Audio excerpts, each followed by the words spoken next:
As we learned from the McSweeney article, The Heroes We Need Right Now, the superhero genre is something that has been in the eye of the American public since the 1930s.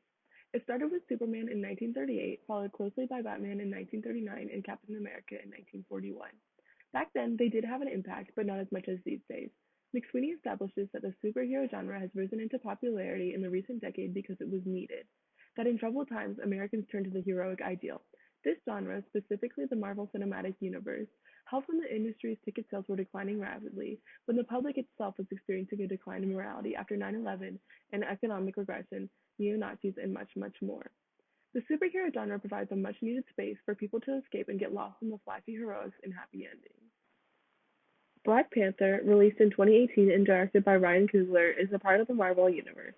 However, it differs from other films in the sheer diversity of the cast. It is a film that acknowledges the history and cultures of ethnicities other than just the typical Hollywood groups. This is why the film is the center of a lot of discourse. During the past 2 weeks, I have been reading up on some of the different opinions of its reviewers. The majority seem to agree that this film was nothing short of revolutionary. Although they may have separate views on how the film accomplishes this, they are all in agreement nonetheless. Manola Dargis with the New York Times argues that Black Panther is a film that gives personality and a certain depth to characters that are usually forgotten in the film industry.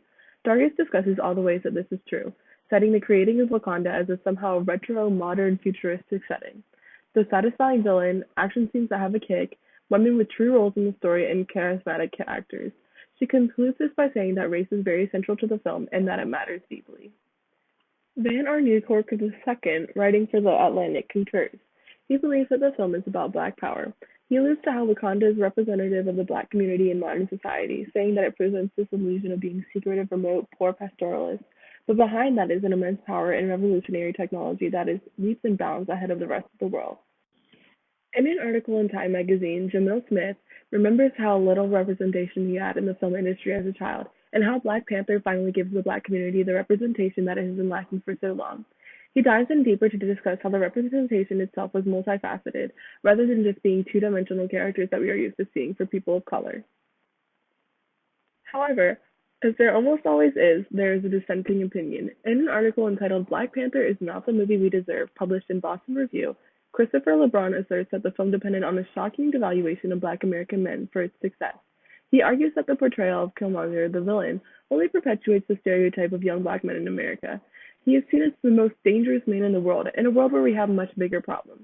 He also argues that there is fault in portraying only the redeemable Black characters as the African nobles. All of this, coupled with allowing a white character with questionable traits to be a hero, leads LeBron to the conclusion that this film is one that should have been made with more consideration.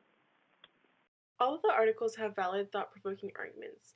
Hopefully, Black Panther is just precedent for more diverse films, not only in the superhero genre, but for Hollywood in its entirety. It can stand as a statement about representation for those who don't feel seen in the industry, and we can go from there. Thanks for watching.